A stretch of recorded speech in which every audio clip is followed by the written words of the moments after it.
How to run a sex trafficking ring. Step 1. Craft a high-profile persona. Step 2. Target a mix of elite and vulnerable. Step 3. Deceive with false promises. Step 4. Silence with NDAs. Step 5. Control with drugs and security. Step 6. Blackmail with recordings. Step 7. Hide behind a curated public image. Now, enjoy the fruits of your labor.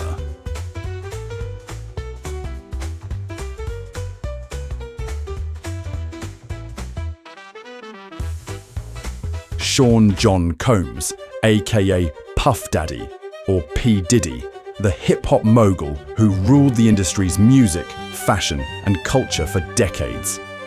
A billionaire icon whose name spelt power, prestige, and untouchable influence. But beneath the glitz, a sinister empire thrived, built on fear, coercion, and control. Accused of leading a criminal enterprise and sex trafficking ring through his business empire, he is facing life in prison. So, how did he evade scrutiny and prosecution for so long? And who is the mysterious high-profile character involved in the scandal? The answer will shock you. To understand how he got here, let's go back to his roots.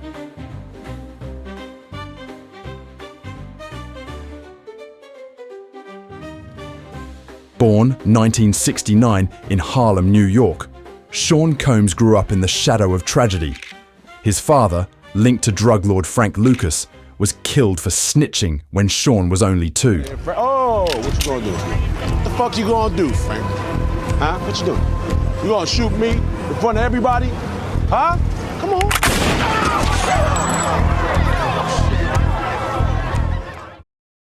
Nicknamed Puff for his hot temper, Combs clawed his way out of hardship. At Howard University, he studied business and made a name for throwing epic parties, but dropped out to chase a music career. His path to success was shaped by mentors like Andre Harrell at Uptown Records, where he honed artist management and production skills at just 19. Russell Simmons at Def Jam, who guided him in building a hip-hop cultural movement through branding. And Clive Davis at Arista, who taught him strategic talent mentoring and deal-making. Combs' ambition outgrew his role at Uptown Records, and he was let go due to a perceived power imbalance as Harrell felt Combs was becoming too big for himself. That setback became his rocket fuel. So I told Puff he needs to go and create his own opportunity. You red hot. I'm really letting you go so you can get rich. He already knew what he wanted. I can be your manager, just give me a chance. With fire in his eyes, he founded Bad Boy Records backed by Clive Davis, discovering rising talents like Notorious B.I.G., 112 and Faith Evans. His Hitmen in-house production team worked with heavyweights like Mary J. Blige, Usher, Lil' Kim, TLC, Mariah Carey, Boyz II Men, SWV and Aretha Franklin. Bad Boy didn't just produce music, it redefined hip-hop, blending gritty rhymes with glossy hooks that stormed the charts. The record label and Puff became a cultural force, making hip-hop mainstream from New York clubs to global airwaves. Combs wasn't just behind the scenes. As a music artist, Puff Daddy dropped a multitude of hits like Can't Nobody Hold Me Down, I Need a Girl with Usher and Mo Money Mo Problems with the Notorious B.I.G. and Mace. After Biggie's tragic murder, he released I'll Be Missing You, a tribute that became one of the 90s biggest hits, but due to copyright issues, had to surrender most of the earnings to Sting. Combs grew into one of the richest music artists and record producers globally, led Forbes' hip-hop wealth list in the 2010s. He's earned 3 Grammy Awards, 3 BET Awards, 2 MTV Music Awards, and became the first male rapper to receive a Hollywood Walk of Fame star. Beyond music, he founded Sean John, elevating streetwear to high fashion, and became a style icon as he was regularly featured in high fashion magazines such as Vogue and GQ. He was brand ambassador for Ciroc vodka, transforming it into a premium lifestyle product, and co-founded Revolt TV. He threw extravagant parties attended by stars and elites like Jay-Z and Beyoncé. By the 2000s, he was a billionaire mogul with a seemingly untouchable empire, yet dark and troubling undercurrents lurked beneath the surface. It truly is about the Benjamin, as we see. Oh yeah, it truly is. Excuse me, I don't mean to interrupt you, but I'm in a giving mood, and I would like to auction something off. If you win, you get your choice of one or the other. Choice A is a weekend at my house in the Hamptons. Number 2 is a studio session with me in New York or London. I'll produce a record for you or your kids. Or number 3 is a night out with Diddy, Saturday night in New York. And I promise you, your ass will wake up Wednesday laying beside me. With his status solidified as a hip-hop mogul and cultural icon, he leveraged his power to draw influential elites to his exclusive white parties hosted in lavish venues like the Hamptons or Beverly Hills. By positioning himself as a tastemaker, he ensured his invitations carried prestige, making attendance a status symbol. His team reportedly curated guest lists blending A-listers with aspiring artists or vulnerable individuals. Many victims, most prominently his girlfriend of over a decade, Cassie Ventura, allege he targeted individuals seeking career advancement with promises of stardom and opportunities to network with influential celebrities. An aspiring singer, Ventura met Combs when she was just 19 and he was 36. Victims corroborate the parties often led to exclusive after-parties, where young men and women were coerced into attending, resulting in chaotic, drug-fueled orgies and alleged sexual assaults.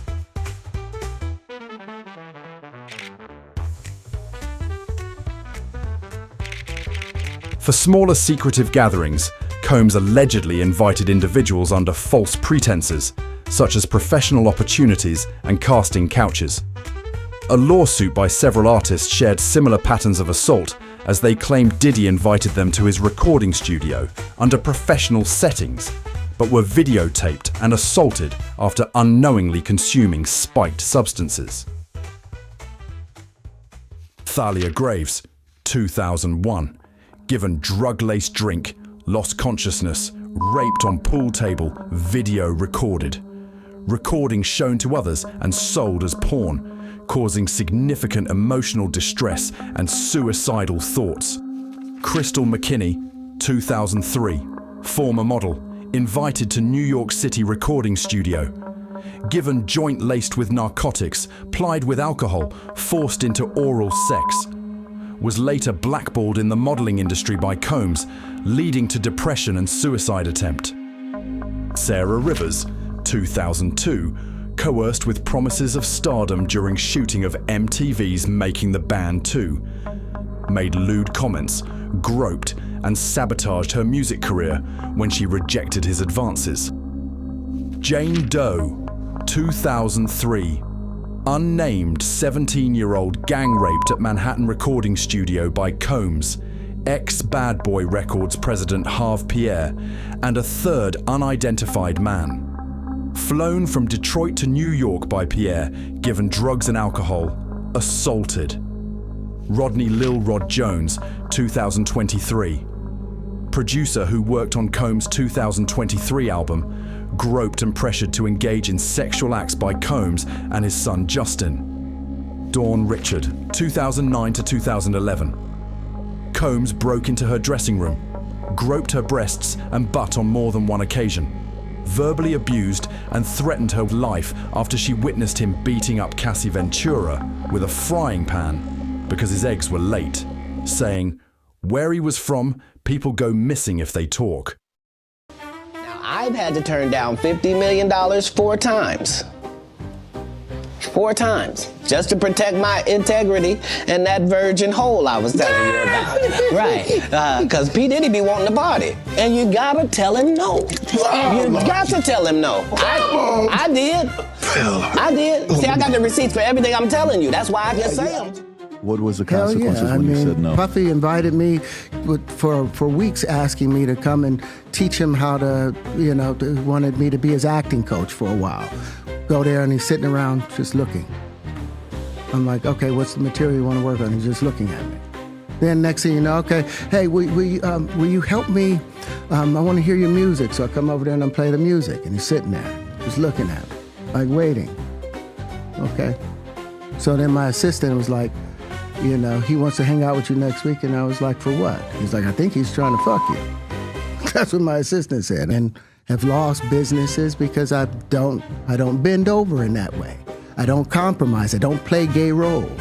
I don't kiss a man. I don't do that shit because the man card means everything. This guy goes to Macy's one day, Diddy, with his crew. While he's at Macy's, the plaintiff claims that Diddy, accompanied by 3 armed bodyguards, enters the stockroom. This is 08. This isn't too long ago. This is 17 years ago. He was 38 years old at the time. Goes in the stockroom, and the plaintiff alleges that he was struck, possible pistol whipped, and threatened with death by the bodyguards. Combs then allegedly forced him to perform oral on him, referring to as echo, and making derogatory comments during the assault.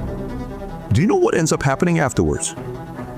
You may never go to Macy's ever again, okay? You ready? Aftermath, Macy's response. Following the incidents, Combs purportedly took Sean John merchandise from the stockroom and distributed it to shoppers on the sales floor. The plaintiff reported assault to Macy's security, but the search said no action was taken. He further alleges that approximately 3 weeks later, Macy's CEO Terry Lundgren pressured Echo executive to terminate his employment to safeguard a multi-million-dollar deal Macy's had with Sean John. Subsequently, he was fired and lost his company-provided housing.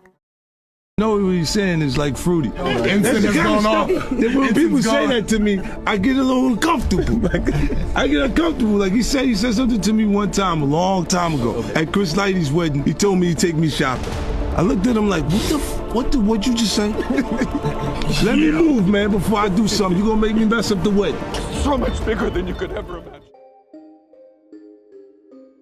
Many attendees were reportedly required to sign non-disclosure agreements, NDAs, to prevent leaks. A standard NDA included strict confidentiality clauses, ensuring individuals remained silent about work collaborations and party activities, particularly for the alleged freak-offs held in private settings. It prohibits signees from photographing, filming, or recording him or his associates without written consent, explicitly barring unapproved posts on social media. It also forbids giving interviews, writing books, or sharing any information about him without prior approval, lasting for the signee's lifetime plus 20 years or 70 years, whichever is longer. Something is not right with this. I've been with Sean for quite a while, and I've captured a lot of moments. Anytime the studio or any rooms is red, it's making love and sex. Some of the ones who went in the room, for sure they were underage. They said they could ship me off and sell me to anyone.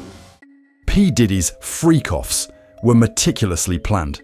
Days-long sex parties involving coerced women and male sex workers spiked with drugs and recorded under tight security.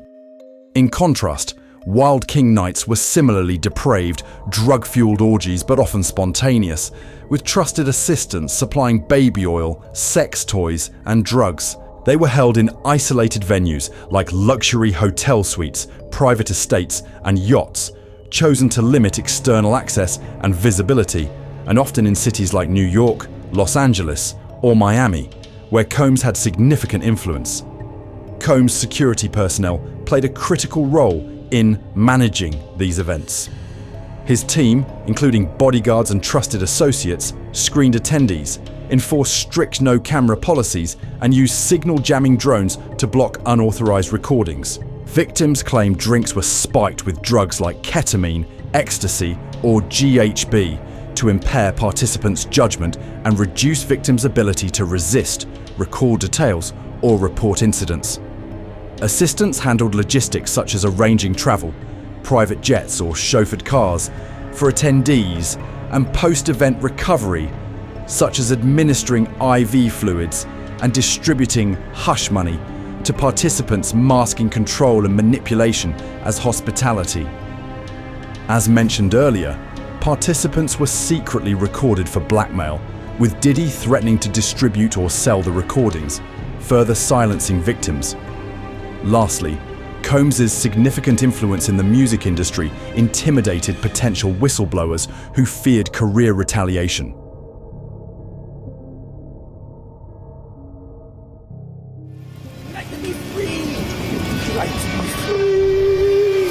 We dance, we sing.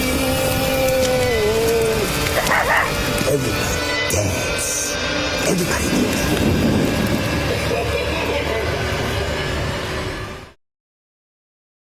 I got my MTV out. Savage! I'm a savage! Oh! I'm a savage! Whatever I want, I'm going to get! Whatever I want, I have to get!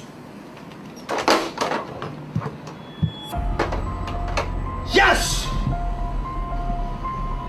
Prior to the sex trafficking charges, Diddy was no stranger to controversy. From whispers of abuse and foul play to alleged exploitation of young stars, his past is riddled with unsettling claims which add to his pattern of manipulation and intimidation through violence. He was reportedly described by his peers at Howard University in the late 80s as physically abusive and having patterns of manipulative and domineering behavior toward his then-girlfriend. During this time, he co-promoted a celebrity basketball game and rap concert with Heavy D, which drew a crowd 4 times exceeding the venue's capacity. 9 people died in a stampede due to oversold tickets and lax security. Rumors swirl around Sean Combs's ties to more than a dozen deaths, including Al B. Shaw, Heavy D, and Craig Mack. In 1996, Tupac Shakur was fatally shot in a drive-by shooting after a Mike Tyson boxing match. Many believe it was tied to the East Coast-West Coast rap feud between Bad Boy Records and Suge Knight's Death Row Records. According to Keefe D. Davis, Combs met him and other Crips gang members in LA and allegedly said, "I need to get rid of them dudes," offering $1 million to kill both Shakur and Knight, with half paid up front. Now, it was this documentary that claimed, which we know wasn't true. Yeah, check this out. We don't talk about things that are nonsense. We don't even entertain nonsense, my brother. So we're not even going to go there, with all due respect, but I appreciate you as a journalist asking. Thank you. Because you listen, 7 years ago, I'd have been like, yo, did you hire somebody to kill Pac? But no, you do it like a journalist. Yeah, no, I mean, we wouldn't even get into nonsense like that. You know what I'm saying? It's nonsense. Which we never believed, by the way. In 1995, Combs and his associates assaulted Interscope executive Steve Stout with a champagne bottle, reportedly breaking his arm and jaw over a dispute about a Nas Hate Me Now video. The conflict arose when MTV aired an unedited version featuring Combs on a cross, which he wanted removed to avoid controversy, prompting his violent reaction. In 1999, he was arrested after a nightclub shooting at Club New York, where he allegedly asked his then-girlfriend Jennifer Lopez to conceal a gun. A fight ensued, resulting in 3 injuries, including 1 innocent victim shot in the face. Rapper Shine, his protege, took the fall and served 10 years, while Combs was acquitted of all charges, fueling speculation about his influence and connections. I was absolutely set up to be the fall guy. In 2012, Combs orchestrated the firebombing of Kid Cudi's Porsche with a Molotov cocktail as retaliation for Cudi dating Ventura. In 2018, Kim Porter, Combs' longtime partner and mother of his 3 children, died at 47 from pneumonia, fueling speculation of foul play due to her rumored memoir exposing Combs' secrets. In 2024, Combs' bodyguard, Uncle Ron, alleged Diddy and Jay-Z conspired to kill the notorious B.I.G. in the late 90s, claiming Biggie's desire to leave Bad Boy Records and Jay-Z's desire for hip-hop dominance. Ron suspiciously died of again, pneumonia.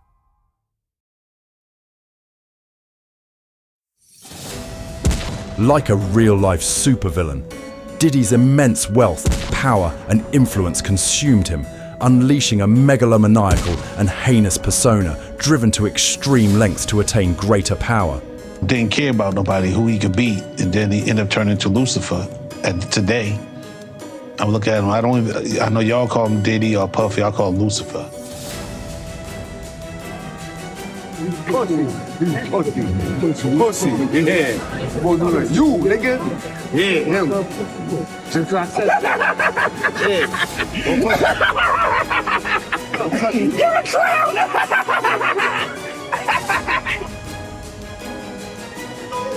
What's up, baby? What's that, baby? What's that? You don't like me? You get to it, nigga. You don't like me, you in front, get to it, bitch. Play with me on Halloween. I'm out here with love, nigga. You wanna have love? It's what up, then, nigga. What's up? Fucking come over here and I'll bust your shit. Nah, hey, keep it. Pussy, make sure you don't never talk to me like that, nigga. I'm love, nigga. Tyler the Creed.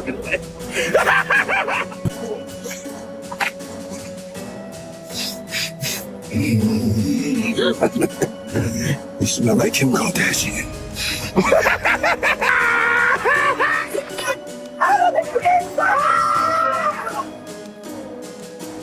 It's gonna be a glorious night when you bump into Tyler the Creator. Let's go. When I speak to you, you'll speak back. Don't be rude.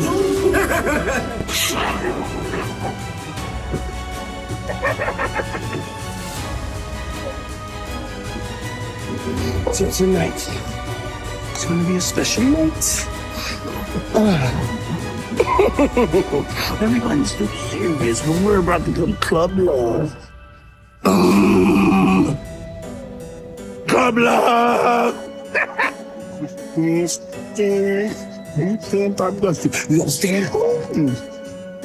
know the Joker don't play that, baby. Yeah, I'm gonna dance with girls and girls gonna dance with guys. Jada Boo. Don't do it for this crowd. Don't know who I am? Do you know who I am? Bro, or what? Bro, you know who I am? It's all love, it's all love, bro. It's all love, bro. Yo, bro, it's all love. Come here, give me a hug, though. You lucky, though, nigga. You lucky. You know, I'm really about that. But I love you. And we're together. We grow together.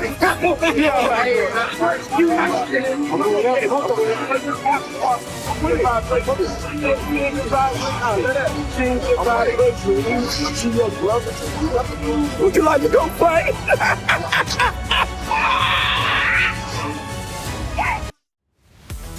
Combs meticulously crafted a public persona of opulence and charisma through high-profile appearances on MTV, talk shows, commercials, and magazines like Vibe, Rolling Stone, and Vanity Fair, balancing stardom with relatability. I heard you're scared of clowns. No. I heard that. Impossible. Why is it impossible? Because I'm a black man. You can be scared. I have so many other things to be fearful of. A clown is not going to scare me. Really? Yes. I'm not afraid of clowns. But I heard that you were.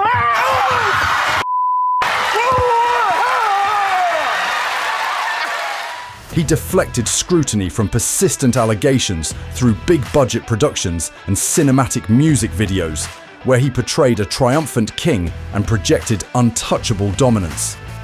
He received the keys to several cities, including New York, Chicago, and Miami, for his contributions to music, business, and philanthropy. In the past, Combs' mentorship program, Puffy Flavor Camp, of young stars, branded his image as an influential music mogul and positive role model. However, unsettling videos have since come out as Usher claimed to have lived with Combs when he was 13, later recalling wild parties with orgies. Something called Puffy Flavor Camp. There you go. To learn Flavor Camp. Yeah, Flavor that's what it Camp. was called. And you're going to go to Puff Daddy's. He's going In the 90s, do you understand what that's like? Puffy's place was like just filled with chicks and orgying like nonstop, right? No, not really. I say is that there were very curious things taking place. And I didn't necessarily understand it. Biggie is pretty crazy. 14 years old. You're a dad now. Would you ever send your kid to Puffy Camp? Hell no. See? Additionally, Justin Bieber reportedly spent 48 hours with Diddy when he was a teenager. So check this out, yo. Justin, you ever seen the movie 48 Hours? Right now, he's having 48 hours with Diddy, him and his boy. They're having the times of their lives, like where we hanging out and what we doing. We can't really disclose, but it's definitely a 15-year-old's dream. Combs' white parties were promoted under the guise of black excellence and supported causes like the Vote or Die campaign.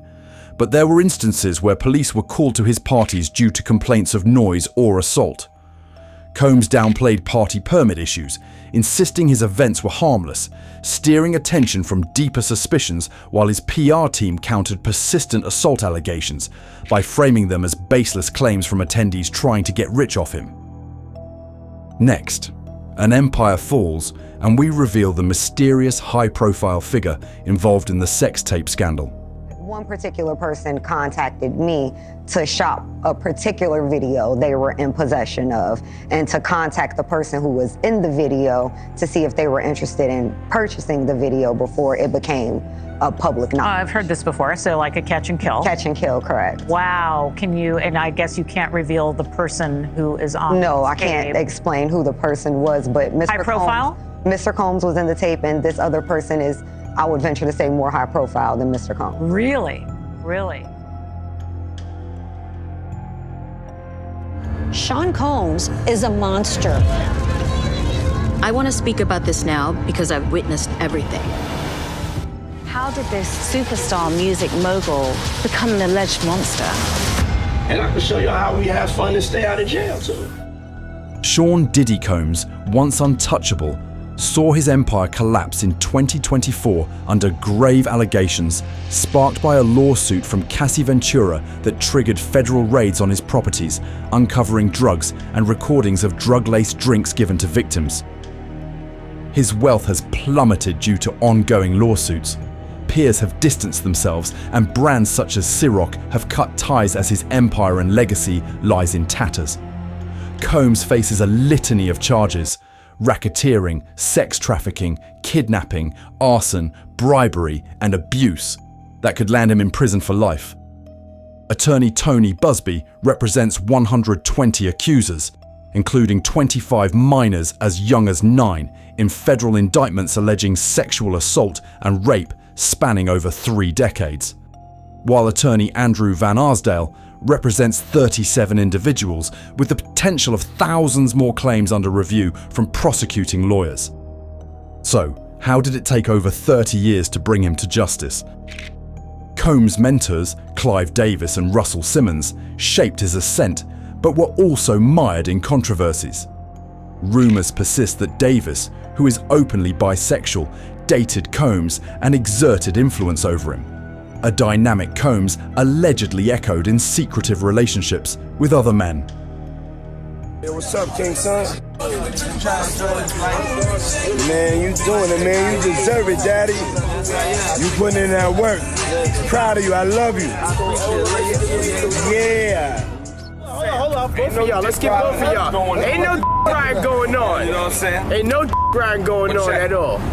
Talk about balling and just this and that. I know you're thinking watch, rolly, bracelet. Yeah, it ain't no watch. No. This is how we smoke. Check your man out. Check your man out. Smoke. Yeah, just let him do his thing. Yeah, I'm letting him do his thing. The whole crew smokes, you know? Everybody check smokes. This is what I got for him. Happy birthday to you. Happy birthday, dear friend. Happy birthday to you. Thank you. This is a special birthday for both of us. Love you, baby.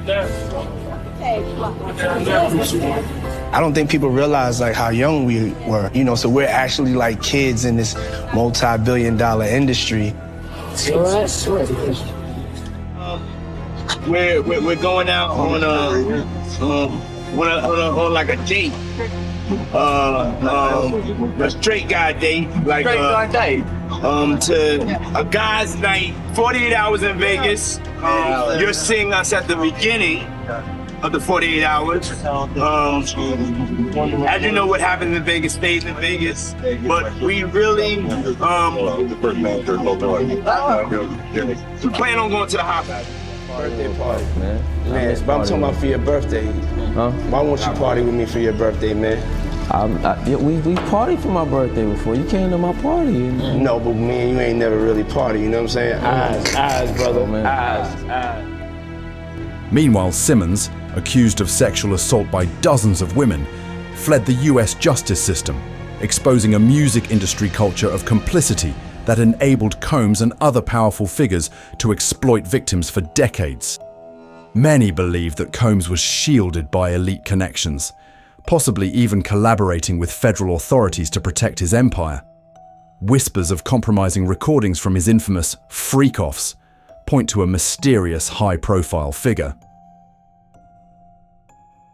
Here we go. Diddy's bodyguard says there are tapes of politicians at freak-offs, claims the rapper learned from other music moguls, and that there are A-listers much larger than Diddy inside of these tapes. We know these tapes exist. The feds went and raided his house, took all of his hard drives and his videos. His bodyguards have been out saying they know that there were recording devices all throughout his home. Comedian Eddie Griffin says that Diddy is a dead man and won't leave prison alive. Well, why would that be? We know now that Diddy, this is on record, sworn testimony in the trial, Diddy took Obama drugs every day, that Diddy's drug dealer met with Obama, that multiple other record executives are saying that Obama was at these Diddy parties, and that there's according to Diddy's own bodyguards, there are politicians at these parties. And it makes you wonder, why did the feds raid Diddy's house? How long was he an informant? I think probably since the 90s. Wow. You think Obama had anything to do with any of these parties that he had? Absolutely. Wow. You got presidents, you got preachers. P Diddy Jack is one of the biggest black preachers around that everybody loves. Everybody in prison, if they try to get the word of religion, they're not going to the chapels nowhere. They're turning to watch P Diddy Jakes. He had to resign from his whole community. That's right. You talking about the top of the top. Joe, thank you. And I just want to say how much I appreciate Puff Daddy for doing the kinds of work that he's doing, because he doesn't have to do this. But this is part of what is important about giving back. Yes, we applaud you, and I want to apologize for not sweating, but I do this so much. I'm so cool. I just want y'all to see everybody I'm interviewing is sweating. I'm not even touching my brow. I'm so cool, and I want to apologize. I ain't trying to make you look bad or nothing like that, but I'm just so cool. We a t-shirt. I tell you, if he was wearing one of those fancy designer clothes he's designing. And so, it was revealed that not only was Combs an informant to the feds, but he received favors and pardons from then President Barack Obama for his business partners on drug charges. The most shocking rumor is that Barack Obama was also a participant in these secretly taped events, making him the highest profile person allegedly recorded. This raises questions about the extent of how far Combs will be protected in order to keep the truth from the public. Public place, you did it. Best. Okay, the best. Probably the Obama thing. Oh God. John? What is your wife talking about? I don't know. We heard Obama in there. Hi. We're not talking about it. That's the truth. That is an awesome answer. Not the White House. It was not. It was not at the White House. 100% not at the White House. He was not elected yet. Yeah. Okay. Anyway, we're moving on. Sean Combs' saga exposes the dark underbelly of troubling industry culture, rife with complicity and cover-ups, not just for one man, but for an entire industry with unchecked power. With thousands of accusers stepping forward, the truth is undeniable, and as victims demand accountability, Combs' fate hangs in the balance. I don't know what's going to happen. Here's what I could tell you. If it goes with the pattern that we've seen, with Ghislaine, with Epstein, with Diddy, either Diddy's going to commit suicide, either he's going to be hiding somewhere that we won't hear about for many, many years, or he's going to be O.J. Simpson, and he'll be released and said, I told you I was as innocent. I told you nothing happened. I told you I was this. Or he's going to go to jail and spend the rest of his life in jail. Not likely, because he has access to a lot of information on a lot of people that make a lot of money for people in Hollywood. As the world watches the case unfold, history hints at a pattern of powerful figures escaping justice.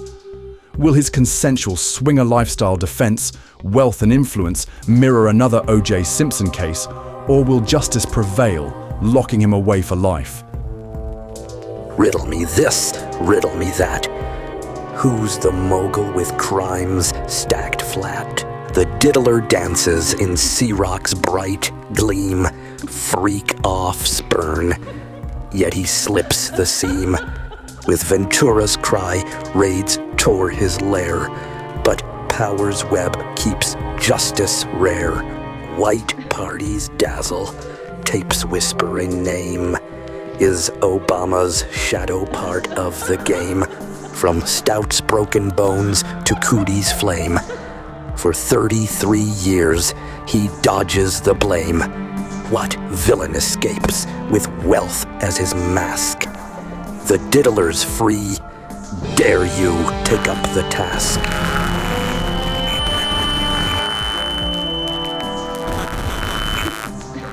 Would you like to go play?